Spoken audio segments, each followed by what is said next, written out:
बहुत बहुत स्वागत है। आज की चर्चा में हम लोग बात कर रहे हैं ग्रह आरंभ मुहूर्त। यानी आप मकान बना रहे हैं, भूमि पूजन करना चाहते हैं, नींव आप रख रहे हैं या बाउंड्री आप करवा रहे हैं, फाउंडेशन खुदवा रहे हैं, तो उसके लिए कौन सा दिन यहाँ पर अच्छा रहेगा। सितंबर और अक्टूबर की हम बात करेंगे, 2 महीनों की। देखिए, मैं डेट वाइज आपको यहाँ पर जानकारी दूँ उससे पहले एक चीज़ और हम यहाँ पर जो महत्वपूर्ण है उसको थोड़ा समझ लेना चाहिए। जब भी हम कोई मुहूर्त निकालते हैं, यहाँ पर गृह प्रवेश या गृह आरंभ या पर्टिकुलर किसी मुहूर्त की हम बात नहीं कर रहे हैं, कोई भी मुहूर्त हो, हमेशा मुहूर्त में 2 चीज़ें ध्यान रखनी चाहिए। वैसे आप विस्तार से अगर किसी प्रकार से मुहूर्तों की कोई विशेष जानकारी हो या फिर अध्यात्म, ज्योतिष, रत्न, रुद्राक्ष, परामर्श, अगर इस प्रकार की आप वीडियोस देखना चाहते हैं तो हमारा जो दूसरा चैनल है अध्यात्म और ज्योतिष, आप वहाँ पर इस चीज़ का जो इसकी जो नॉलेज है आप वहाँ पर भी ले सकते हैं। लेकिन मैं आपको समय समय पर इस चीज़ को बताता हूँ। डिस्क्रिप्शन में कुछ लिंक है, उसके माध्यम से आप देख सकते हैं। कोई भी मुहूर्त हो, अगर मुहूर्त आप जिस डेट को आप चयन कर रहे हैं उस दिन आपकी राशि के अनुसार वह डेट वास्तव में आपके लिए अनुकूल है या नहीं है, इस बात को हमेशा से ध्यान रखना चाहिए। ये नहीं कि हमने कहीं भी डेट देख लिया और हम उसके आधार पर उसको मुहूर्त समझ लें। वो मुहूर्त हो सकता है, लेकिन आपके लिए वो मुहूर्त शुभ है या नहीं है, इस बात को हमेशा ध्यान रखना चाहिए। उसके लिए बहुत छोटा सा फॉर्मूला मैं आपको यहाँ पर बता देता हूँ जो आप खुद कर सकते हैं। मान लो हमने कोई डेट निश्चित कर ली, जैसे मैं आपको इसमें डेट बता रहा हूँ, बहुत सारी तारीख बता रहा हूँ, आप उसमें से कोई भी तारीख चिन्हित कर लीजिए। ठीक है, मान लो कि आपने 1 अक्टूबर का दिन, उदाहरण के तौर पर, वैसे 1 अक्टूबर का इसमें है नहीं दिन, लेकिन मैं उदाहरण के तौर पर आपको बता रहा हूँ। 1 अक्टूबर मान लो मुहूर्त है किसी भी काम का, तो आपने क्या करना है कि 1 अक्टूबर के दिन का जो चंद्र स्पष्ट है चंद्रमा उस दिन किस राशि पर है, मान लो चंद्रमा का संचरण काल उस दिन कुंभ राशि पर है, और आपने एक चंद्र कुंडली तैयार करनी है जो आपकी अपनी राशि की कुंडली होगी, और उस दिन के हिसाब से ग्रह गोचर के चंद्रमा को अपनी कुंडली में विराजमान करना है। फिर आपकी कुंडली में चंद्रमा चौथे, 8वें और 12वें नहीं होना चाहिए विशेषकर, बाकी चंद्रमा शुभ होता है।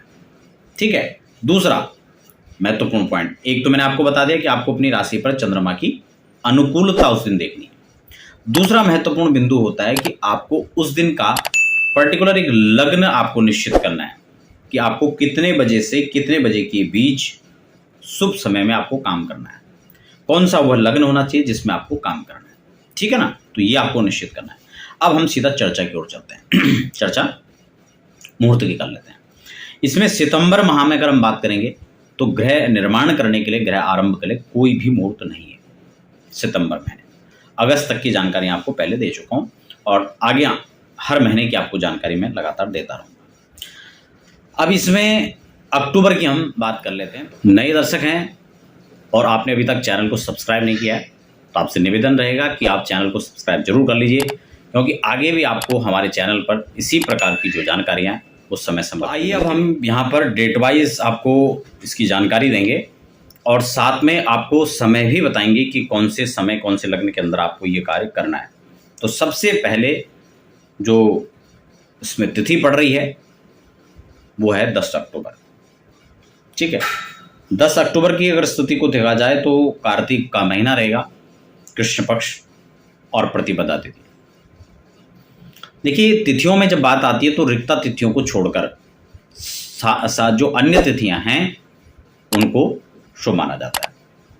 तो इसमें प्रतिपदा तिथि है, सोमवार रहेगा, अश्विनी और रेवती दोनों का समावेश रहेगा, और पूजन के लिए जो शुभ लग्न रहेगा वो यहाँ पर वृश्चिक लग्न है 10 अक्टूबर। अब हम 10 अक्टूबर को ऋषिकेश के सूर्योदय के अनुसार, क्योंकि ये अपने अपने अलग अलग शहरों के सूर्य उदय पर ही उस दिन का लग्न तैयार होता है, और उस लग्न के अनुसार ही, जैसे हम यहाँ पर वृश्चिक लग्न की बात कर रहे हैं तो 10 तारीख को इसके अनुसार जो वृश्चिक लग्न आ रहा है वो यहाँ पर 9:14 के बाद शुरू होगा, जो 11:34 तक वृश्चिक लग्न रहेगा। ये लग्न आपके भूमि का पूजन शुभारंभ के लिए या नींव की खुदाई के लिए ये लग्न बहुत सुंदर है। दूसरी तिथि को हम यहाँ पर चिन्हित कर लेते हैं। अगली जो तिथि रहेगी 10 के बाद 14, यानी 14 नवंबर। 14 नवंबर 2022 क्या संयोग बन रहा है? कार्तिक का महीना चलेगा, वही कृष्ण पक्ष रहेगा, और पंचमी तिथि।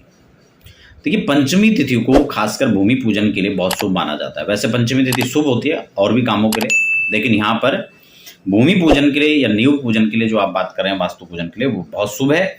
और शुक्र भाग का संयोग जो उस दिन पड़ रहा है वो उसको और अति शुभ बना दे रहा है। ठीक है ना?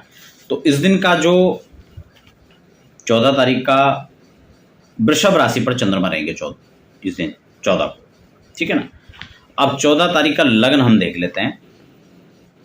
14 तारीख को वृश्चिक लग्न की हम यहाँ पर बात करें तो आपका ऋषिकेश के सूर्योदय के अनुसार यह 8:59 यानी 9 बजे लगा लो आप।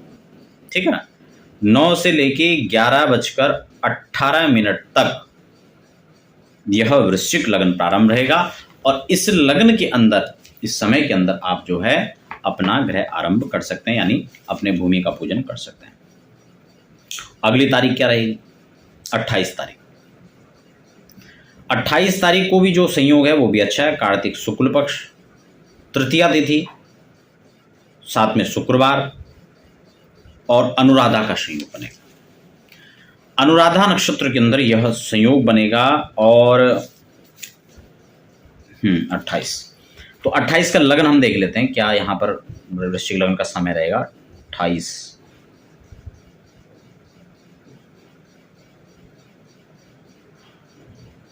सॉरी 28 से, हाँ इसमें आएगा 28 का जो वृश्चिक लगन का समय रहेगा वो 8 बजे से शुरू हो जाएगा। ये सूर्योदय ऋषिकेश के अनुसार 8:04 से 10:23 तक, तो वही जो एवरेज जो समय है वो बिल्कुल उसी अनुसार है। जैसे कि जिस समय जो काम शुरू करेंगे उनके लिए भी शुभ पड़ेगा और आपके लिए भी लगभग वो समय सही रहेगा। तो ये वृश्चिक लगन का उस दिन का समय। तो ये जो तारीख थी अक्टूबर के अंदर, आपको मैंने लगन के अनुसार, समय के अनुसार ये निश्चित तिथियां बताई। फिर भी आप अपनी राशि के अनुसार इसको विशेष कर देखना चाहते हैं कि कौन सी राशियों पर इसका क्या प्रभाव रहेगा, कितना शुभ रहेगा, या अन्य और विस्तार से अध्यात्म, ज्योतिष या मुहूर्त की जानकारी आप चाहते हैं, तो लगातार जो नंबर नीचे फ्लैश हो रहे हैं आप उस पर भी समय लेकर व्हाट्सएप पर अपनी डिटेल भेजकर आप चर्चा कर सकते हैं, उसकी जानकारी ले सकते हैं। तो फिलहाल बने रहें और आगे हम इसी प्रकार से चर्चा करेंगे। फिलहाल के लिए धन्यवाद।